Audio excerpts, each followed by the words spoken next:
Good morning.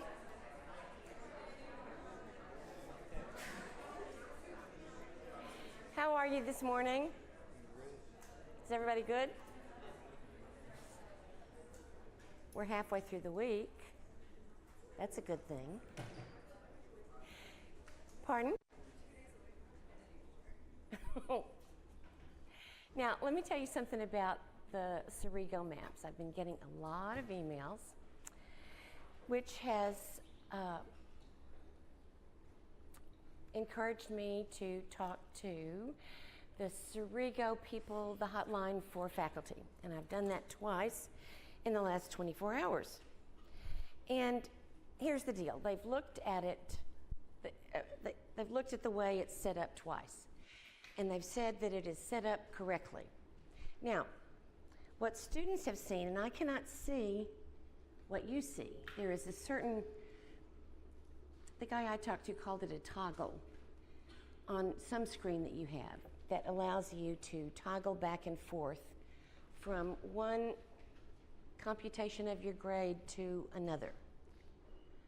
I don't understand that at all because I can't see what he's talking about. Anyway, that can be confusing. But here's the deal. I have been assured twice that if you complete the Cerrigo exercises, you're going to get 3 points. But that's 3 points added to your weighted course average. And that's the weighted course average of the original assignments. The 3 writing exams or written exams, the 2 quizzes, and the 1 final exam. You understand what I'm saying? Do you have questions? Okay. So how's it going for y'all? I bet you finished. Yeah? It's going fine. It was easy. Okay. We've got that over with. Yeah. Okay. Now, let me remind you that the exam on May 4th, you are going to have a choice. You are going to be able to choose between a question that asks you to write an essay or answering 6 short answer questions. They are not identifications, but they're short answer questions like, what was John Brown's raid on Harper's Ferry? So that's identify and explain the significance of, okay? And today I'm going to talk about a very important topic in helping us to understand the increase in sectional tensions that led us to the Civil War. But first, your classmate Mary Dunn is going to lead you in doing your course instruction evaluations, okay? So I'm going to turn everything over to Mary Dunn. She may ask for a volunteer. Please cooperate. These are completely confidential. I will not see them until after your grades are turned in. So it's all cool, all right? Okay, teaching assistants and I will be outside.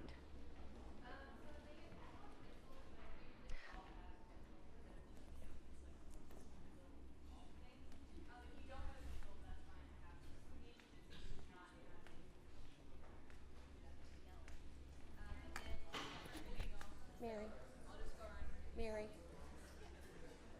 I don't think I can hear you.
something. Shit.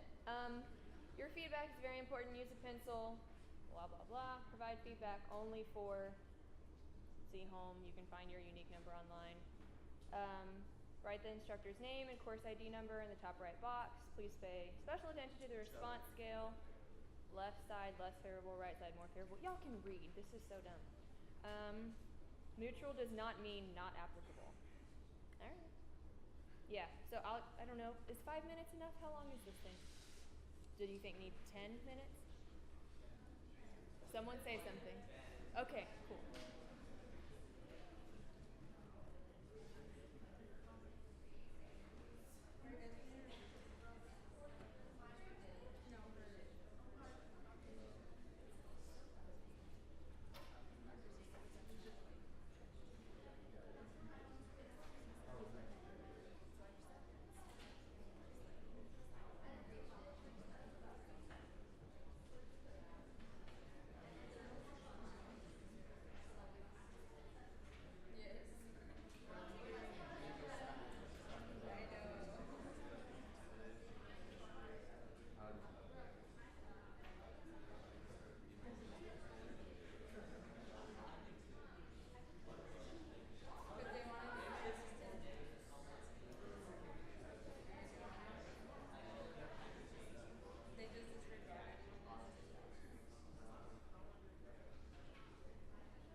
Okay, good. Just pass them to an end. Doesn't matter which one. I'm just gonna, yeah, I mean like obviously inward. It's like I don't want to walk over there.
Does anyone still have their Someone's thing? writing at the Okay.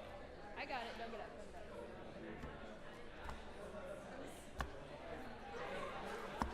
I'm like writing a novel. I don't know why they didn't do this online. It's like usually they're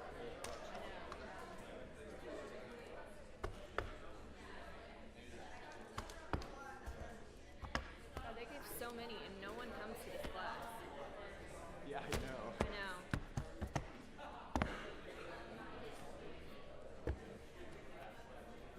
Is there anything else?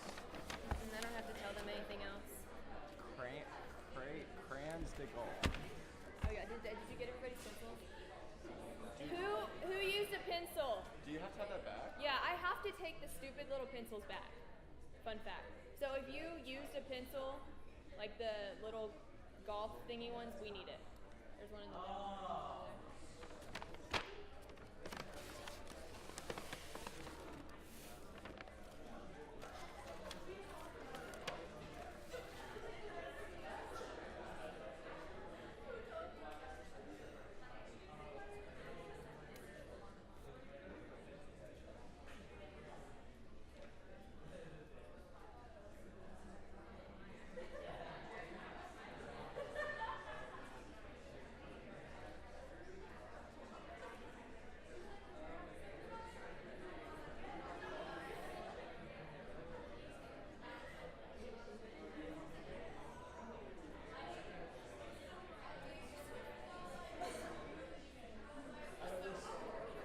Keep walking up and down. Yeah.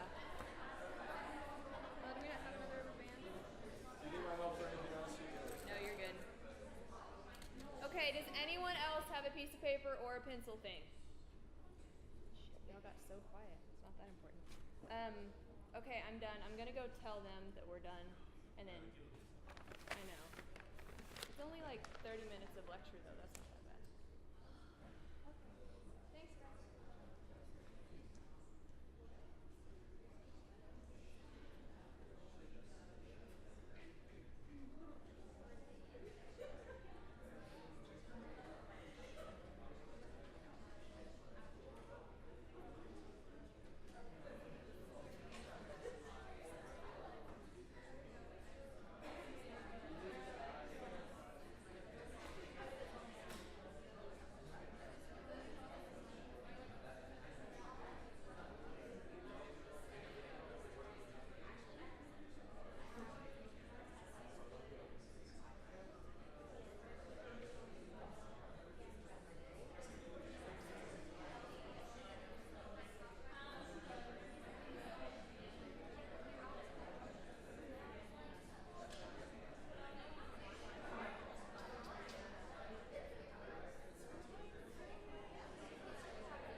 Okay. Okay. I still think I can get through today's lecture, but hang on to your hats. I'll be going through it quickly. If I don't finish everything that's on the outline, it'll just blend into Friday's lecture. Okay, it's very important that you know the significance of the second two-party system. I mean, it was significant in several ways. One of the ways it was significant is that with the second two-party system, there was a much more frank recognition that there could be a loyal opposition and that it made sense for people with different viewpoints to organize themselves into different voting blocks. Because you remember in the 1790s, oh my goodness, people attacked each other violently, but it was always kind of, oh, these are factions, you know. There was always a lot of worry about it, as you know from reading George Washington's farewell address. But by the second two-party system, there was a very frank recognition that political parties are a good thing. And it did encourage participation in electoral politics. And of course, the expansion of the franchise encouraged participation in electoral politics. So in fact, in the 30s and 40s and 50s, there was a remarkably high voter turnout. I mean, almost twice what it is now, which of course is very depressing, but. So that was a good thing about the second political party system. The other good thing about the second political party system is they were not regional parties. The two major parties of the second political party system were, as you know, the Whigs and the Democrats. But they were not divided sectionally. It's not like the Whigs were Southern and the Democrats were Northern. There were Northern and Southern Whigs, and there were Northern and Southern Democrats.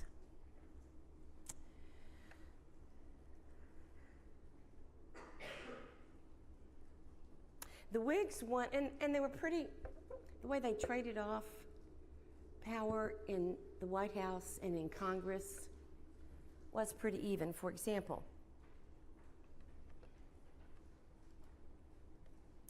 in the 1840s, the Whig and Democratic parties both had solid roots, this is what I've just said, in all sections of the country, and the balance between them was very close.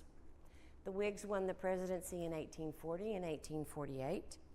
They lost a close election in 1844. The margin of victory in all three of these races, the margin of victory was only 4% of the popular vote. Okay. The Democrats had a slight edge in Congress, but the contests were very close. By the mid-1850s, the American political universe was being transformed. By the mid-1850s, the Whig Party was defunct. And there were two new political organizations, the Republicans and the Know-Nothings. The Know-Nothing Party. The Democrats in the 1850s were very close to splitting along regional or sectional lines. So let's talk about why the Whig Party fell apart. Here are famous members of the Whig Party, and they emerged, as you know, in the 1830s to oppose Andrew Jackson and the Jacksonian Democrats. Well, like the Democrats, the Whig Party was a collection of sectional interests, class and economic interests, and ethnic and religious interests. The Whig coalition tended to celebrate technology and factory enterprise and industrialization. The Whig Party supported capitalistic institutions and enterprises that sought to be instrumental in economic development, such as banks, tariffs, corporations, factories, internal improvements. Therefore, it's not surprising that the Whig Party was attractive to, where am I? Was particularly attracted to businessmen who were concerned about Jackson's very anti-business rhetoric. But it also attracted states' rights followers, which is curious. For a short time, and this is even more curious, for a short time, John C. Calhoun was a Whig. After the nullification crisis, he was vice president when that happened. He had to retire, or he had to resign. Well, he couldn't stay in the Democratic Party because he had tried to embarrass Andrew Jackson. So for a time, he was a Whig. More than Democrats, the Whig Party was the party of reform. The Whig Party emphasized humanitarian reform measures that they believed were necessary in order to contain the dynamic new social and economic forces that had been unleashed in American life. Capitalism, they recognized, created a lot of opportunity, but for some people it closed a lot of opportunity. For some people it created new hardships and new stresses. And various humanitarian reforms were important in order to balance this. The party members included, the most famous party members included Henry Clay, Daniel Webster, William H. Harrison. Yeah, those were the biggies.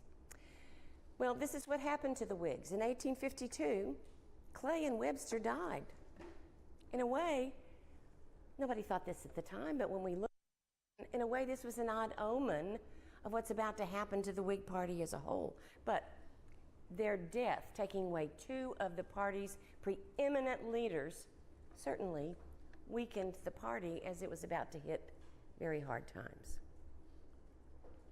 And by 1850, the Whigs were separating into, as I mentioned once before, Northern Whigs were separating into conscience, those Whigs who opposed slavery in the South, which is not to say they were radical abolitionists, but they opposed slavery in the South, and Cotton Whigs, who approved of or were indifferent to, because you will learn this from Uncle Tom's Cabin.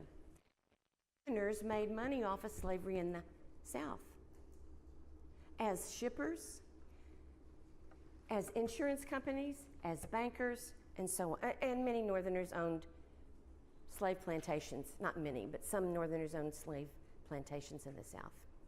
So, by 1852, though, the Whigs are losing support from the South. The Southern Whigs, their numbers are becoming less. Why? In the election of 1852, the Whig share of the presidential vote in every slave state fell. 1852. Southerners began to fear that the Whig Party, that the Whigs were not, Southern Whigs, were not really committed to protecting slavery. Now, at that time, the president was Zachary Taylor. Zachary Taylor was a Whig. He was from Louisiana. He owned a huge plantation. He probably, I've said before, he owned more slaves than all the previous presidents put together. He was a pro-slavery man, but he did not think that the continuation or preservation of slavery in the South required the expansion of slavery into the West. And most pro-slavery Southerners thought otherwise. So, he was a disappointment to many Southern pro-slavery Whigs. And many Northern Whigs had denounced the Compromise of 1850 because they thought it was entirely too favorable to the South. So by 1852, Whiggery, or the Whig Party, was beginning to seem like a losing proposition. both to Southerners and to Northerners. Each sectional wing felt that its alliance with the National Party fit more locally than it was worth nationally. So, and then there's the issue of immigration and nativism. Do you know what nativism is? Raise your hand if you know what the word nativism means. Thank you. Anybody want to speak up and say? It is a fear or a hatred of foreigners. Nativism. I want my people and only my people. I don't want those foreigners in here. Don't want them. Don't need them. They're going to mess things up. That's nativism. And some amount of xenophobia, or fear of foreigners, fear of the other, some amount of xenophobia, cultural anthropologists tell us, can be observed in almost any culture in the world.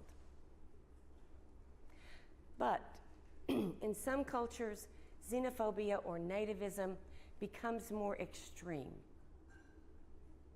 And in the United States, xenophobia or nativism has waxed and waned, depending upon, among other things, economic conditions, so on and so forth.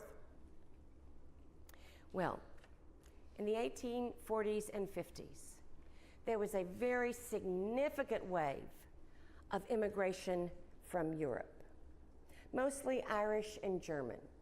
And immigrants, as you know, most immigrants, not all, some immigrants enter the United States at southeastern ports or by way of the Gulf of Mexico, but and these two groups were Northern Europeans. And so they're entering the United States through northeastern ports. It's more likely that they are going to live in the Northeast. Now, or at least for the first generation. Now, in the Northeast, these immigrants, the Irish and the Germans, they very quickly sensed antagonism from the Whig Party, for one thing.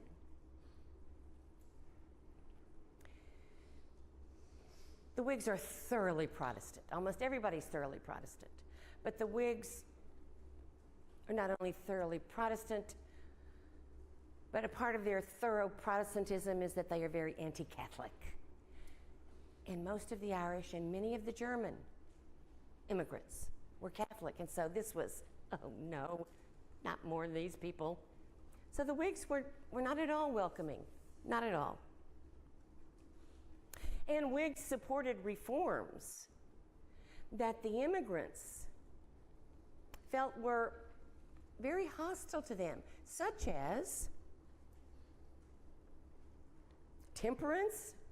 I mean, both Irish and Germans drank, they didn't see it as a problem, but this temperance crusade that so demonized drinking, oh my God, that didn't feel welcoming to Whigs. And other Whig reforms included parochial schools that were Roman Catholic schools. Other Whig reforms.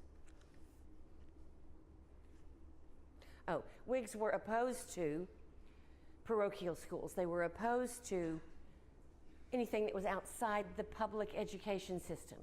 And the parochial schools in the United States were more often than not Roman Catholic schools, unless they were elitist schools, like boarding schools for the sons and daughters of the very rich. So, this means that these new immigrants are more likely to vote Democrat. And it was not as difficult for a new immigrant to be able to vote as it is now. So, the Whigs are perceived as being hostile to immigrants and to immigration. So much so that some Whigs and some others form a third party that becomes known as the Know Nothing Party. It wasn't an underground party, but it was kind of secret. The Know Nothing Party. I don't know who our members are. I don't know nothing. But this was an anti-immigrant party. They were worried about immigrants taking jobs. They were and immigrants were getting factory jobs. And that did drive wages down at this time in the American history of industrialization, because there was no such thing as a minimum wage law or minimum wage regulations. And so Anglo-Americans who had worked in the cotton textile mills, for example, could easily be replaced by immigrants eager to do the work for half the pay because they were desperate for some kind of job.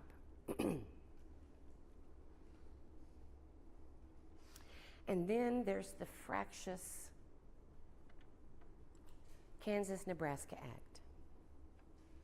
The Whigs as a party initially supported Stephen Douglas's Nebraska bill. But when they did so, they seemed, whether they were Northern Whigs or Southern Whigs, they seemed more Southern than Whig because of the advantages that the Kansas-Nebraska bill, with its repeal of the Missouri Compromise, seemed to offer pro-slavery Southerners. So, the Kansas-Nebraska Act pretty much destroyed the already weakened Whig Party. And so former Whigs went in several different directions. Some joined the Liberty Party, which, as you know, was the anti-slavery party. It had been organized in 1840. Its first nominating convention was in 1840. Its last candidate was in 1852. The Know Nothing Party was mostly made up of former Whigs. It was an anti-immigrant party. It was mostly middle and lower class Whigs who were worried about labor competition. And for a while, the Know Nothing Party seemed to replace the Whigs as the second national party. For a while, it became significant in numbers and actually had some political influence, but not for a long while, because what's emerging is the Republican Party. The Republican Party began to become organized during the debate over the Nebraska bill. Or when the Nebraska bill was concluded, to be sure. And the new Republican Party included former Whigs, Free Soilers. Now, the Free Soilers, this was the bulk of the Republican Party. Heretofore, Free Soilers had been Whigs and Democrats. They had been Northern, but they'd been Whigs and Democrats. Now, they are joining the Republican Party. And more than anything else, they are defining the Republican Party as free soil, which many people take to mean anti-slavery in the South. Free soil was not anti-slavery in the South. Free soil, as you know, was anti-slavery in the West. Still, there was that frequent misunderstanding. Well, a major tenet of this new Republican Party was that the slavocracy of the South was the chief danger that faced Americans. It wasn't the Roman Catholics, the Know Nothing Party. That was ridiculous. We had nothing to fear from the Roman Catholics. Let them be Roman Catholics. They are not going to change the United States. They are not going to threaten the United States. But the slavocracy is already threatening many major tenets of the United States. So, the Republican Party, you will not be surprised to know, was mostly made up of Northerners. And you see here that it was a coalition party, and you see the four groups that made up the Republican Party. Of course, the ardent abolitionists. The larger and more moderate group, as I've said, this was the Free Soilers. And then there were the Henry Clay Whigs, those who wanted the federal government to promote commercial and industrial development and the dignity of labor, and to support protective tariffs, and to support federal land grants for the railroads, and so on. And then the traditional Whig types, who were concerned about reforms like cleansing of America. These are the reform types that were very much still tied to the Christian perfectionism of the Second Great Awakening. They were concerned to cleanse the nation of its sins, like intemperance, impiety, parochial schooling, and for some, slavery. Now, the Republican Party absorbed the Know Nothing Party. Know Nothing Party is gone. Okay, well, one might ask, the Republican Party, Free Soilers, Whig Reformers, and the Know Nothing Party, the Anti-Immigrant Party, what could the Anti-Immigrant Party possibly have in common with the other groups that form the Republican Party, especially the backbone of the Republican Party, the Free Soilers? Well, one historian has said what they had in common was an affinity of fear. The Know Nothing Party feared immigrants and Roman Catholics in particular, that they were a threat to Protestant American culture. The Free Soilers feared pro-slavery expansionists who were a threat to all Northerners who might want to move west and claim land and become economically independent. And who, many Northerners believe, pro-slavery Southerners had already extended their reach into the North with the Fugitive Slave Act of 1850. Okay.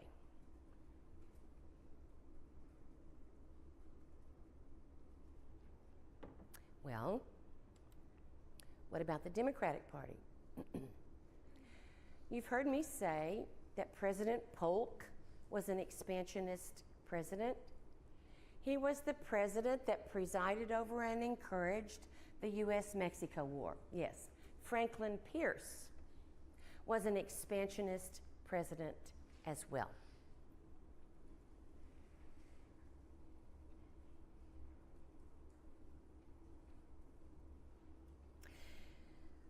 Once the Kansas-Nebraska Act had been passed, the only notable national party was the Democratic Party. The Republican coalition had not emerged as a well-organized, standing on its own feet political party. But the Democratic Party still existed. So, Pierce was an expansionist president. There were Democrats who were pro-slavery expansionists, and they encouraged Pierce to preside over the purchase of, to preside over the Gadsden Purchase and the Ostend Manifesto. I talked with you about those on Monday. And when Spain refused to sell Cuba, many encouraged President Pierce to go to war against Spain, to seize Cuba. And when Northerners heard about this, they were outraged. They were outraged because the Gadsden Purchase And the Ostend Manifesto, whether it was to buy Cuba or to seize Cuba militarily, both of these were absolutely intended to expand slavery. Why did slavery need to be expanded? Weren't the cotton farmers in the South making enough money? They were making money hand over fist. That was not the point of slavery expansion. The point of slavery expansion was to protect for all time the continued existence of slavery in the southern states.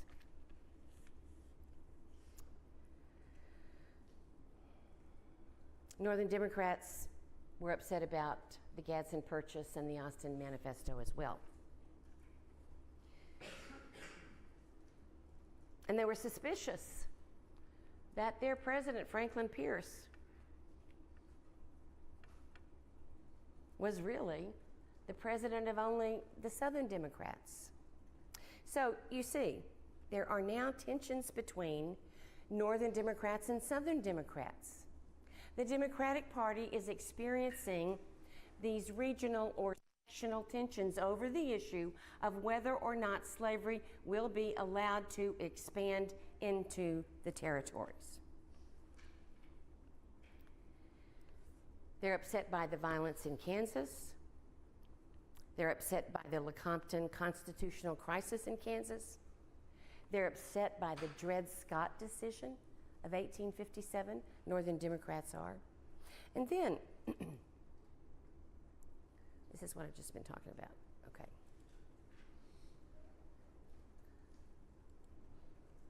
And then they're upset about the Senate campaign of 1858, Illinois Senate. And there are the very famous Stephen Douglas debates.